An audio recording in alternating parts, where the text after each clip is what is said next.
Hello and welcome to my channel. We are looking at the disappearance of Amber Shawnell Hoops from Idaho Falls, 2001. 20 years old, 5'5", 140 pounds. She was wearing a white t-shirt, gray and white boxer shorts, a knee-length gray terry cloth robe, and a small diamond stud earring in her upper left ear. So, she has a skin condition that causes white-colored spots. She has spots on her upper left arm and her upper left leg extending from her thigh to her ankle. There was a red and white pickup truck involved that was accounted for. Brown hair, brown eyes. She may have a crooked toe. She lived with her grandparents, Norris and Kathleen Bergener, in the 2,700 block of East Lincoln Road in Idaho Falls, Idaho. She was last seen on September 14th, 2001. That evening, she spoke on the phone with her sister until 10 p.m. Her grandparents went to bed at 10:30. At that time, she was in her bedroom. Kathleen woke up at approximately 1 a.m. and noticed that, although her television set and lights were turned on, she was not in her room. The back door was unlocked. Kathleen woke up Norris at this time, and they looked for her together but couldn't find her and called the police. She's never been heard from again. Her grandparents owned Bergener's Classic Truck and Auto Body Shop, which adjoined their residence, and she occasionally used the business's computer to email her friends. She used it on the night she went missing, and after her disappearance was discovered, the computer monitor was found turned on. There was no sign of her in the area, however. One of the shop's pickup trucks vanished from their parking lot on the night she went missing. The vehicle was discovered abandoned in a nearby lot shortly afterwards. The keys were in the ignition, but there was no additional evidence on the scene. Have you noticed how sometimes, it seems like quite often, somebody goes missing and they take your loved one, they might have killed your loved one, but they're going to leave you your keys to your car in the ignition. An image of one of the shop's trucks is posted with this case summary. It's unclear whether any of the shop's vehicles were connected to her disappearance. Keith Glenn Mark Hescock has been investigated for possible involvement in her case and also the disappearance of Stephanie Crane. Who is Stephanie Crane? Hescock kidnapped a 14-year-old girl, oh wow, from outside her home in the early morning hours of June 5th, 2002. He had known her family. The girl was able to escape that afternoon when he went to work, leaving her chained to a bed in his home. 14 years old. When the police attempted to arrest him, he fled in his vehicle and led them on a 40-mile high-speed chase, which ended at a dead-end road in the Big Hole Mountains. I think that's supposed. Is that Big Hole Mountains? I keep wanting to say Big Horn Mountains. There he shot and killed a police dog, shot and wounded an officer, and then committed suicide. Hescock was a friend of one of her relatives and had previously worked for the Berger's auto shop, but he quit his job about 2 years before she disappeared. Her grandparents claim he had a vendetta against them and had threatened Norris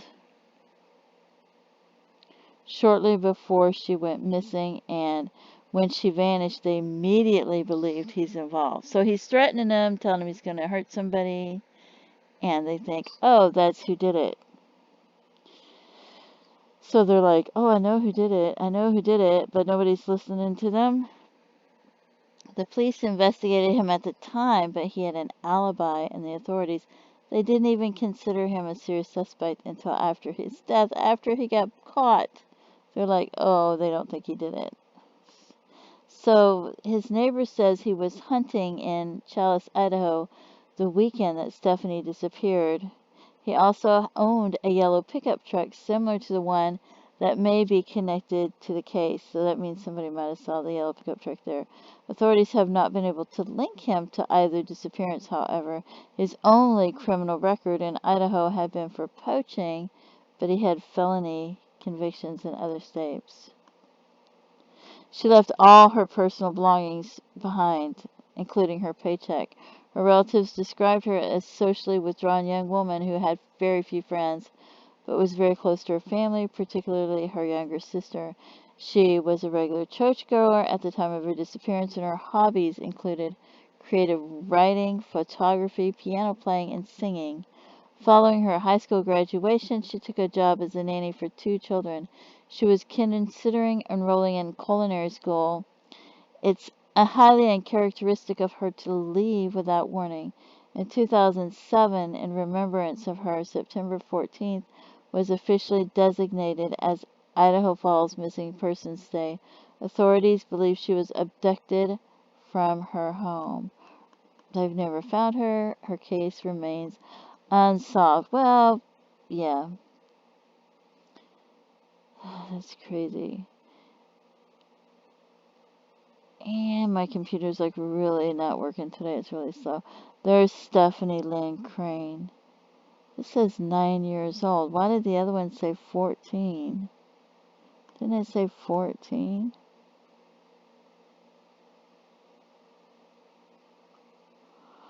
Stephanie Crane. She's a 14-year-old. This says 9.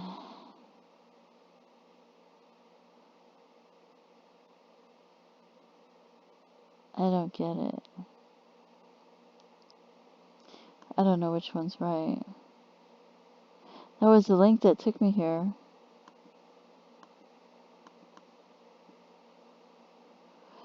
Her mother gave her money for a snack and dropped her off at the Challis bowling alley in Challis, Idaho.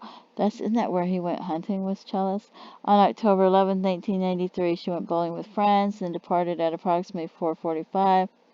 She was last seen walking on Highway 93 towards Challis High School at approximately 6 p.m. that evening. The school was across the street from the bowling alley. Accounts differ as to whether she was going to the high school for soccer practice or headed home.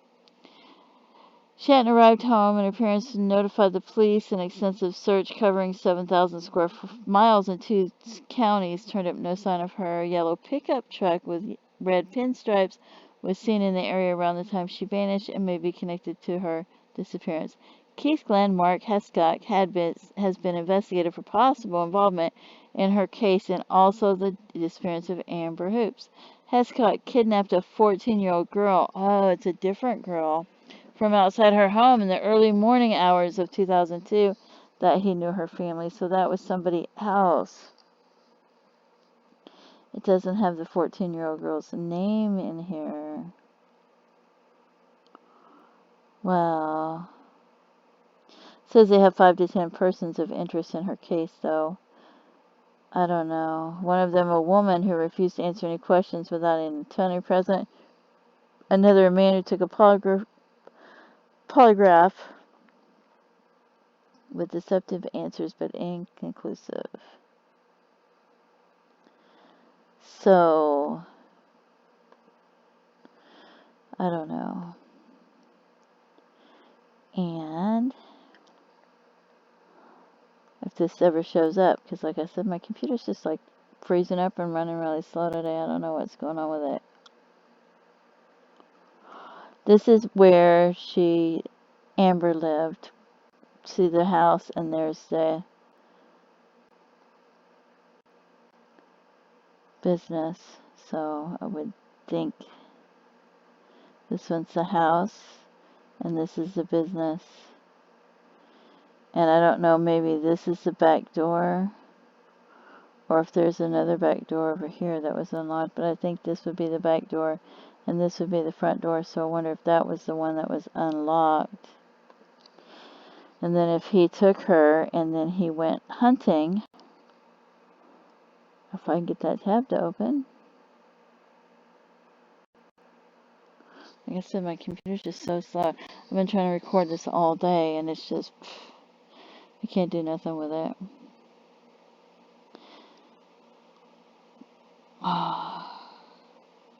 So it's like a 2.5 hour drive, and you can see.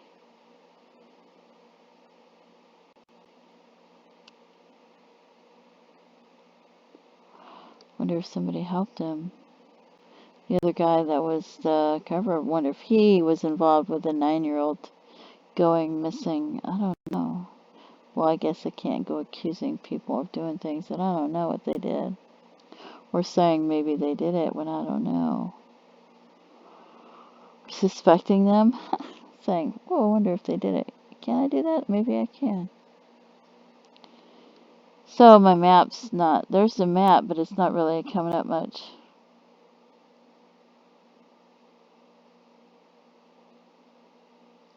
There's a lot of places to hide a body, though. In that area, as you can see. So this is where she went missing from. And this is supposedly where he went hunting with the other gentleman that gave him the alibi. Must have been a pretty good alibi if the cops didn't think he was involved and believed it. Yeah.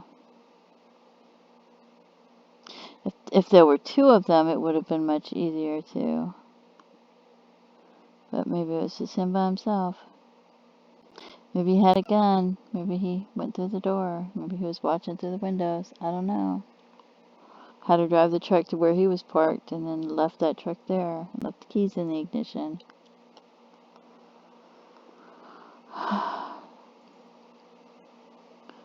It's crazy. Because he worked there, so he knew all that stuff. See, there's places right there you could have, what's that across the street? Seems like you could have hit a body right across the street.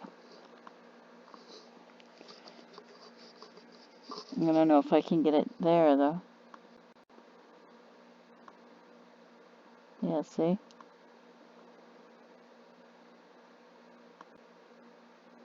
I don't know what it was then, but yeah. Easily just right across the street.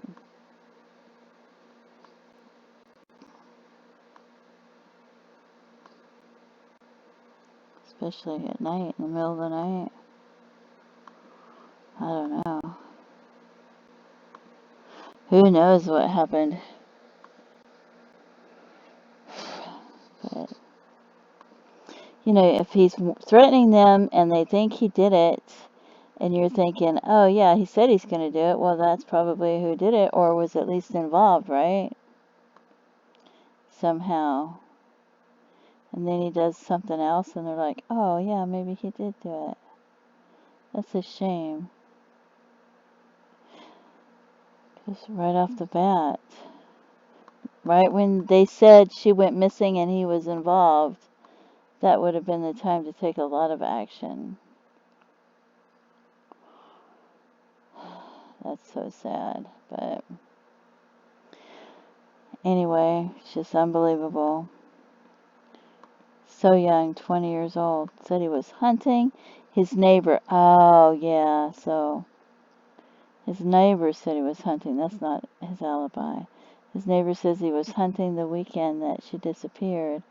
So, and then he owned the pickup truck. So yeah. I wonder why he went hunting that weekend. I don't know if he's involved with her case or not. But then she's never been found. They've never found her. They've never found a body or anything. That's so sad. So, and I didn't look up the Jane Does to see if one of the Jane Does could have been her. But she's 5'5" and 140 pounds. If you decide you want to go looking. Anyway, please feel free to leave comments if you have more information about this beautiful young lady and what might have happened to her, anything like that. Or if you do have information that you think might, whether you think it's important or not, but it might be connected to her case, you should give them a call and let them know and let them decide if it's important or not. Anyway, thank you so much for tuning in to my channel. Have a great day. Bye-bye.